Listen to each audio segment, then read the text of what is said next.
Entretien avec le pasteur Ange Aluna. Aujourd'hui, nous reparlons de la maturité spirituelle. Pasteur, bonjour.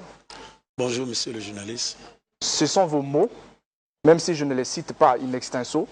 La maturité spirituelle, c'est l'état de l'accroissement spirituel d'un chrétien. Elle se nourrit obligatoirement de la parole de Dieu. Et la parole de Dieu, on s'en nourrit en allant à l'église. On comprend que les personnes immatures spirituellement ne se nourrissent pas de la parole de Dieu. À quoi s'exposent ces personnes? Merci beaucoup, monsieur le journaliste. Lorsque en nous, il n'y a pas la croissance, il y a beaucoup de conséquences. Parmi, on peut énumérer. Vous verrez, la personne sera toujours charnelle. La personne va demeurer charnelle. Et j'aimerais rappeler qui est un homme charnel. Un homme charnel ne place pas toute sa confiance en Dieu et a toujours vécu avec des doutes. Qu'est-ce qu'un homme charnel? Un homme charnel mène une vie désordonnée. Et selon ce que nous dit 1 Corinthiens chapitre 3 versets 1 à 2, Romains 5, 8 à 9. Et quelqu'un qui vit dans l'immaturité, il court un danger, c'est-à-dire c'est l'impossibilité impossible pour lui d'hériter à des promesses de Dieu mises à notre disposition, conformément à ce que nous dit le livre de Galates 4, versets 1 à 2. Et cette même personne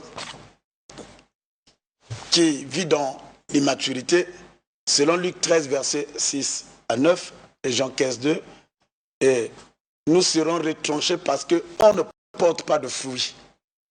Parce que lorsqu'on atteint la maturité, et la maturité pousse en nous et nous donnons des fruits. Et ces fruits, c'est ce que le Seigneur attend. La Bible dit, il a dit que lorsque un arbre ne produit pas de fruits, cet arbre sera retranché. Donc lorsqu'on ne porte pas de fruits, un jour vous serez retranché. Et je vais ajouter, lorsqu'on n'a pas atteint la maturité spirituelle, on est exposé à des faux enseignements et à de fausses doctrines. Voilà un peu quelques éléments essentiels. Justement, on va parler des conséquences. Vous avez parlé des conséquences ici. Un homme charnel. Quelles sont alors ces conséquences-là? Les conséquences de l'immaturité spirituelle. Oui, les conséquences de l'immaturité spirituelle. Lorsque, c'est ce que je viens de vous citer, lorsque vous n'accédez pas à la maturité. Donc, lorsque vous n'atteignez pas l'état de la maturité, qu'est-ce qui va se passer? Donc, vous demeurez charnel dans vos agissements. Vous savez que l'immaturité et la maturité, et ça se fait trahir dans nos actes. Et beaucoup des actes que nous causons, et c'est ce qui nous fait classer. Donc, il y a de ces actes où, quand vous les posez, et devant quelqu'un qui est mature, peu importe votre poste, peu importe vos fonctions, on comprendra que la personne est immature dans cette vie spirituelle. Et donc, on ne nous appelle pas chrétiens par plaisir d'être appelés chrétiens, mais nous devons grandir afin d'atteindre ces statuts de Christ comme un enfant qui est né. Et lorsqu'il grandit, il fait la joie de ses parents. Et lorsque nous naissons, et lorsque on nous y a la croissance, Christ est dans la joie. Donc voilà un peu d'une manière. Lorsque nous y a la croissance, Christ est dans la joie. Pasteur, on veut savoir finalement le processus du baptême. Le rôle du baptême, dans le processus de la croissance spirituelle, c'est quoi? Ok. Le rôle du baptême dans le processus de la croissance, le baptême joue un rôle très important. Comme tout d'abord, il y a titre de rappel, lorsque nous parlons de baptême, c'est l'enterrement de notre vieille nature. Et là, le baptême, c'est la séparation de notre ancienne vie.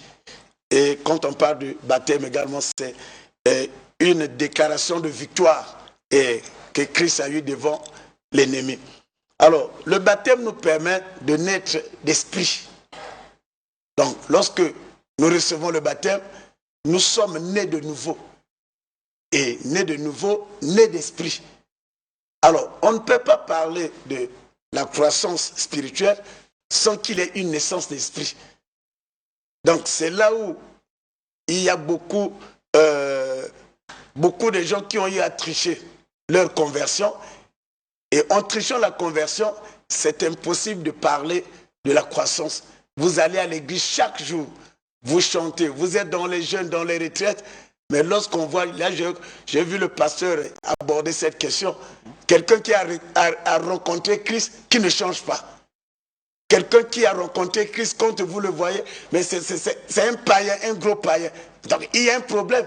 Donc ça veut dire que sa conversion n'était pas efficiente, quoi. Justement, donc il y avait eu une tricherie lors de sa conversion. Et dans le plan spirituel, on ne triche pas. Si vous trichez, ça va vous rattraper. Et voilà. Et donc le baptême joue un rôle pour nous donner un départ, c'est-à-dire nous sommes nés d'esprit. Et lorsqu'on est né d'esprit, on est comme un enfant.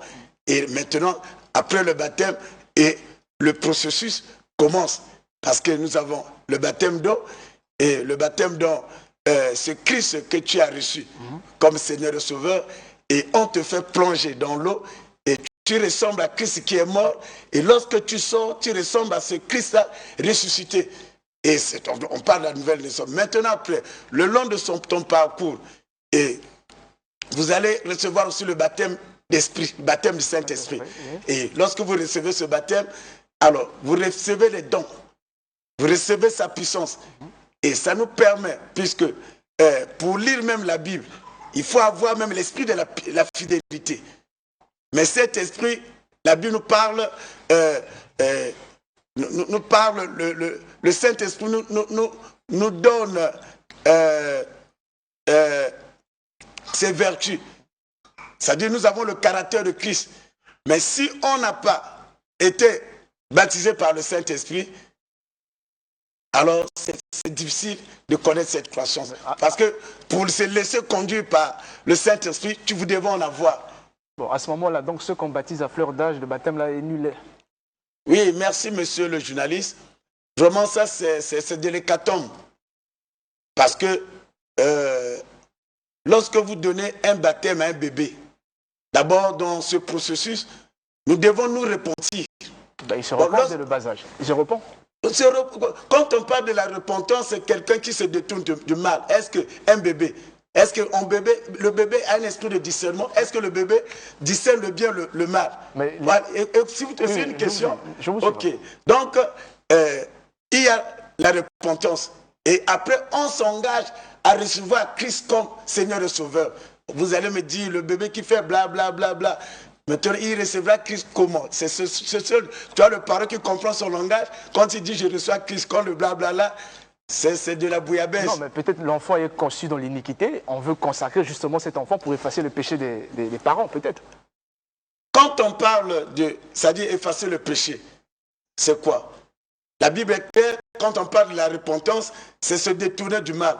La Bible est claire. Dieu pardonne à celui qui avoue et il renonce. Donc, le pardon a deux colonnes. On avoue ses péchés et après, il y a le renoncement. Bon, je me demande maintenant, le bébé, à quel moment le bébé renonce à ses péchés?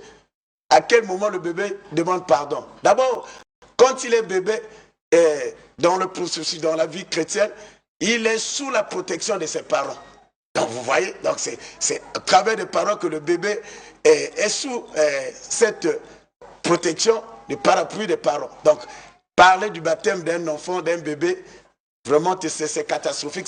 C'est dans ce contexte-là où on parle la tricherie dans la conversion.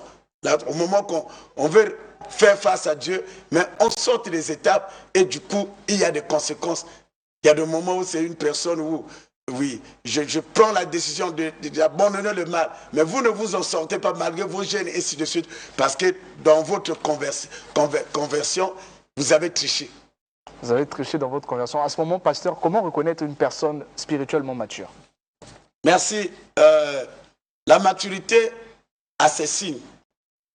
Lorsque une personne atteint la maturité, et lorsque nous lisons Proverbe 1,19, alors vous constatez d'abord cette personne, quelle est la place, par exemple, qu'il donne au bien matériel ou à l'argent. Lorsqu'on atteint la maturité, on domine, on ne peut pas être l'esclave, par exemple, de l'argent ou bien des biens matériels. Donc, il y a des gens qui sont, c'est-à-dire entraînés par la cupidité, l'amour de l'argent. À cause de l'argent, il est capable de se livrer. À cause des biens matériels, et c'est ça sa priorité. Et quand, avec de tels agissements, on sent l'immaturité. Et de deux, selon Philippiens 2, 8 à 9, ce qui représente quelqu'un qui atteint la maturité, nous avons ce qu'on appelle l'humilité. Et un homme qui atteint la maturité, vous sentez l'humilité en lui. Comme la Bible dit que l'humilité précède la gloire. Parce que lorsque vous êtes orgueilleux, ça veut dire que vous ne cédez pas la place à Dieu le Créateur. Comme le pasteur Aluna alors. Le pasteur Aluna fait quoi? Il est humble. Je suis humble. Merci, c'est votre jugement. Donc, avant que M. Reich, il soit journaliste, il doit savoir que c'est la grâce de Dieu qui a fait que vous vous retrouvez là. Sinon, il y a ceux qui ont terminé les études, qui sont en train de chômer.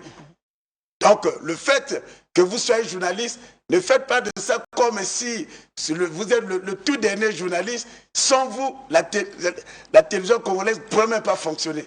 Donc, l'orgueil, c'est un signe de l'immaturité. Alors, toi, on parle de, selon 1 Roi, chapitre 18, verset 21, on peut énumérer la stabilité spirituelle. Lorsque quelqu'un atteint la maturité, vous sentez la stabilité en lui. Quand on parle de la stabilité, c'est-à-dire vous avez des deux pieds dans Jésus. Et vous ne serez plus manipulé. Il y a un prophète qui est sorti, même vous ne serez plus derrière les miracles.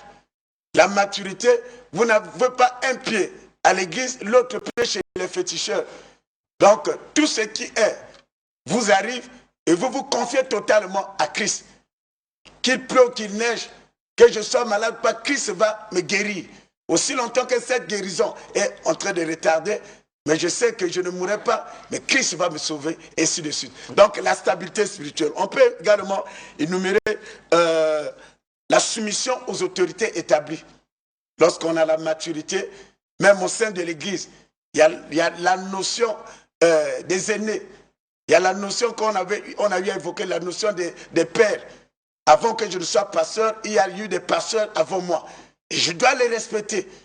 Avant que je sois chanteur, il y a des gens qui ont commencé à chanter avant moi. Je dois les respecter.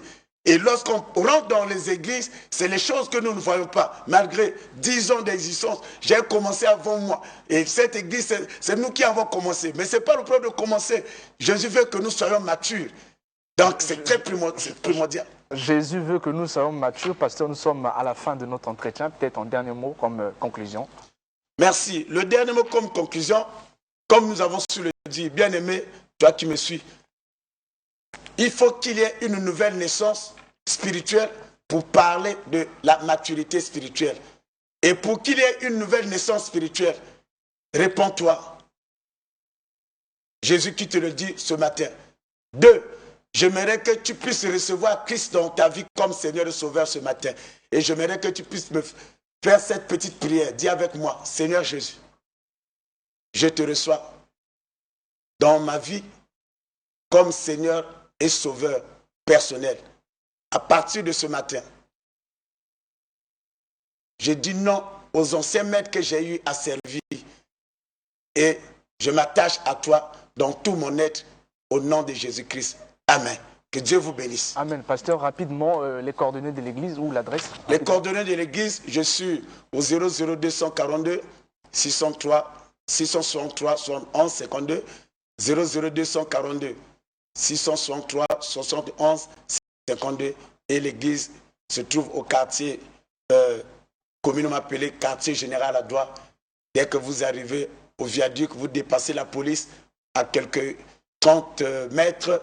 Il y a une pancarte écrite « Église la vie en Jésus-Christ » et vous serez la bienvenue. Venez communier avec l'Église la vie en Jésus-Christ. Merci, pasteur. C'est la fin de notre entretien. Studio 210 continue.